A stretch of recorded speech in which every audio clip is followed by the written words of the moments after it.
नमस्कार, मैं Sanjay Kumar. Hindustaniyam tales and talks में आपका स्वागत है। हर बार की तरह हम पेश हैं कुछ ऐसे किस्से, ऐसी कहानियां लेकर के जो भारतीयता और भारत से जुड़े हुए हैं और कुछ अनसुने हैं या कम सुने। ये पोस्टर देखा आपने? गौर से देख लीजिए। आगे करता हूं इसका जिक्र।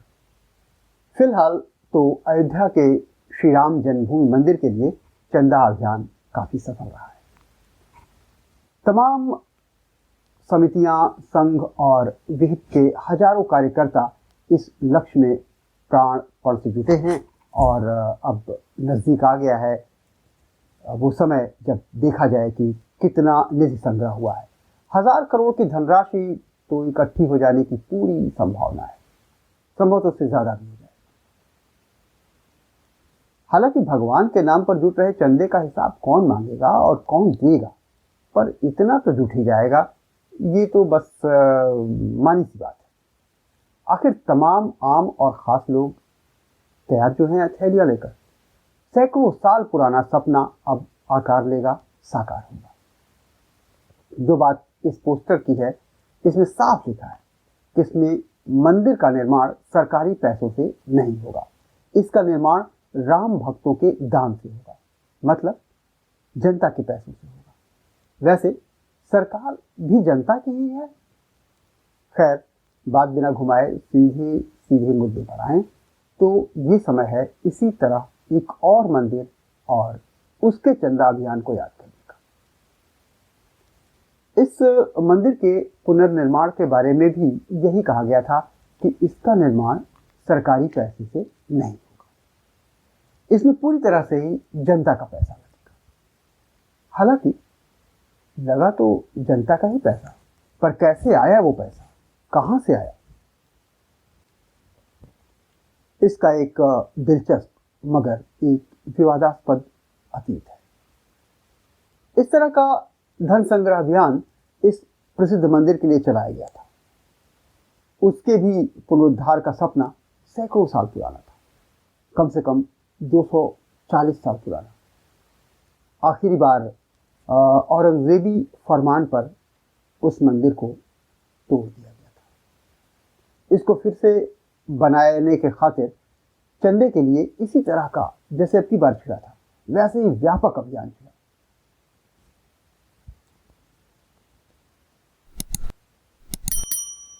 तब के समय के हिसाब से विशाल धनराशि इस मंदिर के लिए जुटी थी, पर कैसे, इसके पीछे एक बहुत कम सुनी सी कहानी। राम मंदिर निधि संग्रह के बहाने ये समय है उस महान मंदिर और उसके चंदा अभियान के उस खास किस्से को याद करने का। उसकी चंदा उगाही अभियान में एक दिग्गज कांग्रेसी नेता पर भ्रष्टाचार का संशय व्यक्त किया गया था। बात कमीशन खोरी, कारपोरेट से साठगांठ, जनता से छल और सरकार में रहते हुए भी सरकार की बात को टालने, न मानने या फिर सरकार के नाम का बेजा इस्तेमाल करने और एक वरिष्ठ मंत्री के अपने पद और प्रभाव के दुरुपयोग की बात भी उठी। कई वजहों से ये सारी बातें दबी रह गई, कुछ भी सामने नहीं आया। बहुत थोड़ी सी बातें जो सामने आई, उसकी वजह से ये बात आज हम आपके सामने कह रहे हैं। बहुत से लोग आज भी इस प्रकरण को नहीं जानते। तो चलिए आज हम आपसे इस बात को साझा करते हैं।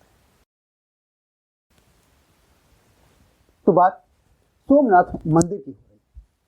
17 बार तोड़े गए वैदिक कालीन सोमनाथ मंदिर के पुनर्निर्माण की कहानी बहुत ही रोचक है।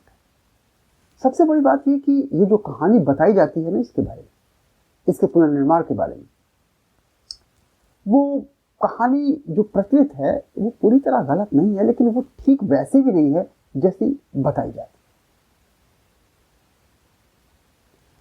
कम से कम पूरी तरह सही तो नहीं है।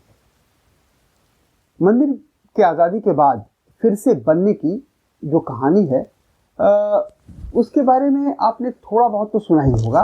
थोड़ा बहुत क्या, कुछ लोगों ने तो पूरा पूरा सुना होगा, लेकिन जो बात सुनाई और बताई गई है उसके एक से ज़्यादा संस्करण, कई एपिसोड्स उसमें जुड़ते हैं, कुछ एपिसोड किसी में कम हो जाते हैं, कुछ कैरेक्टर और कुछ किताबें अलग बात कहती हैं, कुछ दूसरी बात कहती हैं। तो जितने कैरेक्टर, जितनी किताबें, सबके बयान हैं जुदा जुदा। फिर असल बात क्या है? असली कहानी में बड़े सियासी दाव पेच, लाग डाट है, पार्टी पॉलिटिक्स है, पर्सनल कमिटमेंट है, कारपोरेट है तो करप्शन और कारगुजारियों का दंडफंद है, उधर धर्मनिरपेक्षता का द्वंद्व है तो कम्युनिस्ट हैं, कम्युनल भी, कॉमन पीपल का इसमें रोल है तो राजे रजवाड़ों की भी भूमिका है। काम किसी का और नाम किसी का। राजनीति में कैसे होता है ये सब, या फिर चंदा उगाही के लिए कैसे कैसे पैंतरे अपनाए जाते हैं सियासत में, ये सब इस कहानी में शामिल है। सोमनाथ के पुनर्निर्माण की परिकथा में इन सब का बहुत ही मज़ेदार मेल है। कह सकते हैं कि बहुत चटपटी सी स्वादिष्ट ढेल है इसकी कहानी। तो चलिए, ये बात तो देखिए, 16 आने सच है कि नेहरू सोमनाथ मंदिर के पुनर्निर्माण के पक्ष में कतई नहीं थे। कम से कम सरकारी पैसे से सोमनाथ मंदिर बने या उसकी मरम्मत हो, फिर से उसमें कुछ भी कामकाज हो, वो इसके पूरी तरह खिलाफ थे। यहाँ तक कि जनता के पैसों से भी सोमनाथ मंदिर बने, इसके प्रति वो बहुत उदासीन दिखे। नेहरू ने तो जहां तक हो सका इसके कामकाज में अड़ंगा ही लगाया। ये बात ये कहीं से भी छिपी नहीं है और बहुत साफ है। जितने भी कागजात देखे जाएं इस समय के या लोगों से चिट्ठी पत्री, तो साफ साफ पता लगता है कि यह बात बिल्कुल सही है। सरदार पर उन्होंने परोक्ष रूप से भ्रष्टाचार का आरोप लगाया, अपने ही मंत्रियों को उन्होंने इस मुद्दे को लेकर के हड़काया, ये भी सत्य है। असल में नेहरू नहीं चाहते थे कि मंदिर के पुनर्निर्माण में उनकी सरकार या उनके मंत्रियों का कोई हाथ रहे, कहीं से भी कोई उंगली उठा सके कि सरकार ने एक खास धर्म के लिए कुछ काम किया, उसमें सहयोग किया। ये भी सच है कि सरदार पटेल अगर नहीं होते तो शायद सोमनाथ मंदिर इस भव्यता के साथ न खड़ा होता। पर सरदार न होते तो सोमनाथ मंदिर न होता। इसे आप जिस नजरिए से देख रहे हैं ना, इसका एक दूसरा पहलू जो शायद आपको पता नहीं है, ये है कारपोरेट और राजनीति की मिली भगत का एंगल, कथित भ्रष्टाचार का पहलू, वो पहलू जो नहीं के बराबर उजागर हुआ और जिसे जानना बेहद जरूरी है।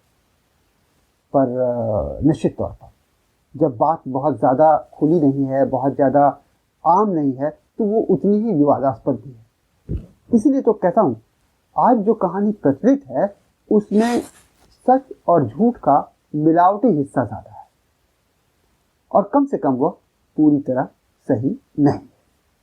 खैर, अब जहाँ तक ये बात कि सोमनाथ मंदिर का सारा श्रेय सरदार पटेल को जाता है, ये बात कहीं से भी उचित नहीं है।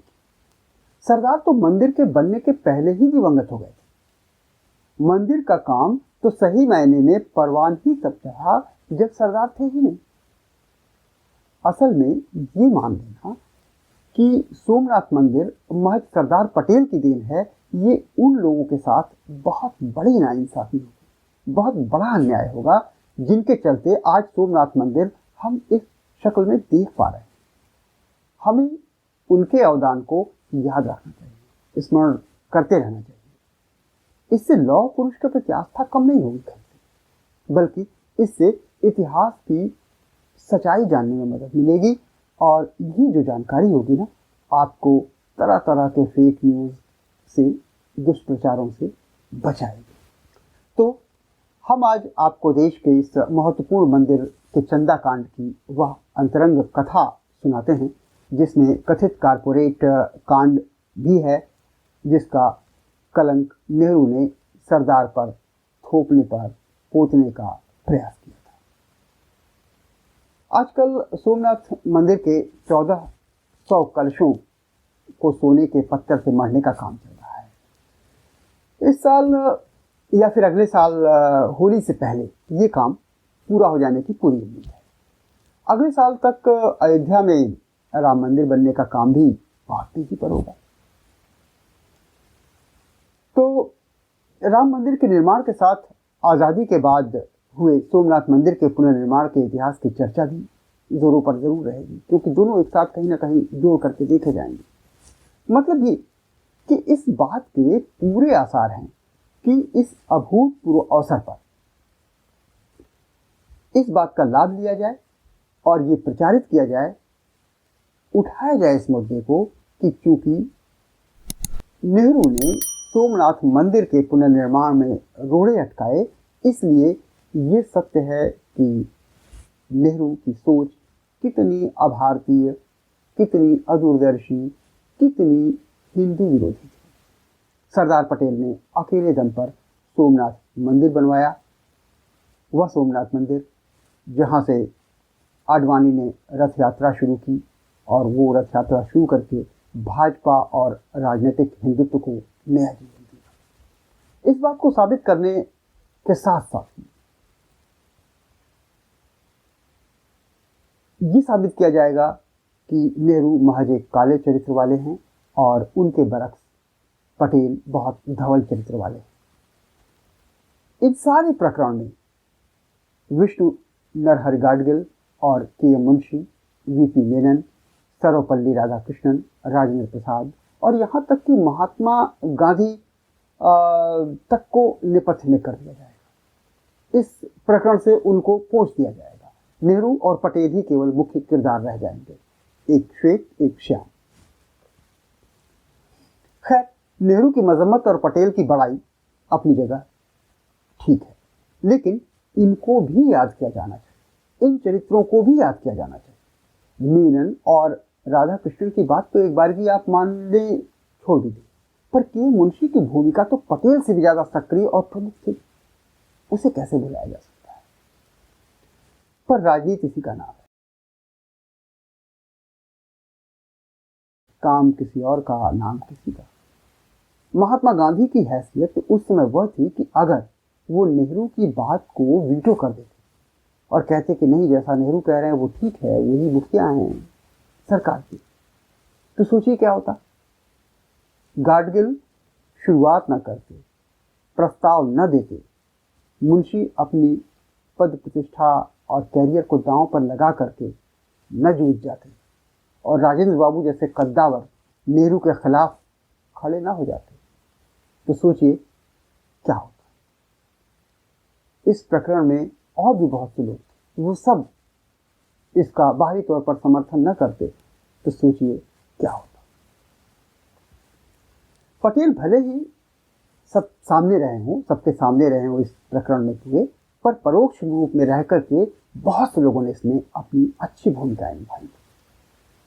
खैर, ये सब छोड़िए, सब कुछ बेकार हो जाता अगर पटेल और के एम मुंशी मिलकर धन उगाही की वह रणनीति न बनाते जिसके चलते सोमनाथ मंदिर का पुनर्निर्माण संभव हो सका। धन न आता तो सब धरा रह जाता, धन के बिना कुछ भी ना होता। वो योजना जिसके चलते पटेल को नेहरू ने राजनीतिक जीवन में पहली बार संदेहास्पद भ्रष्टाचारी की निगाह से देखा और पटेल को चुप रह जाना पड़ा। पटेल प्रतिकार में कुछ नहीं कह सकते। जाहिर है, पटेल के इस फैसले की वजह से ही सोमनाथ मंदिर का पुनर्निर्माण संभव हो पाया। और अगर सही कहें इस बात को लेकर के कि अगर पटेल ना होते तो शायद सोमनाथ मंदिर का बनना बहुत मुश्किल था, बहुत कठिन था, असंभव था। हम इस कथा में सबकी कथा कहेंगे, पटेल की भी और मुंशी की भी और लोगों की भी। सुनिए, कहानी जरा सी लंबी है, तो आगे की कथा अगले भाग में, डिस्क्रिप्शन में इसका लिंक मिल जाएगा। अगला भाग सुनना न भूलिए और हिंदुस्तानियम टेल्स एंड टॉक्स को देखना न भूलिए। 3 भाग की कथा के अगले और दूसरे भाग में आप सुनेंगे कि किस तरह वी.एन. गार्डियल के अनुसार उनका ओरिजिनल आइडिया हाईजैक हुआ और पटेल और नेहरू के अड़ंगों और धन संग्रह की कमी से हलकान पटेल और मुंशी ने अपनाया कौन सा शानदार फैसला जिससे मंदिर बनने की संभावना बढ़ गई और आज सोमनाथ का मंदिर आपके सामने भव्य स्वरूप में खड़ा। अगले भाग की कहानी बेहद रोचक है और एक्शन भरी है, देखना न भूलिए।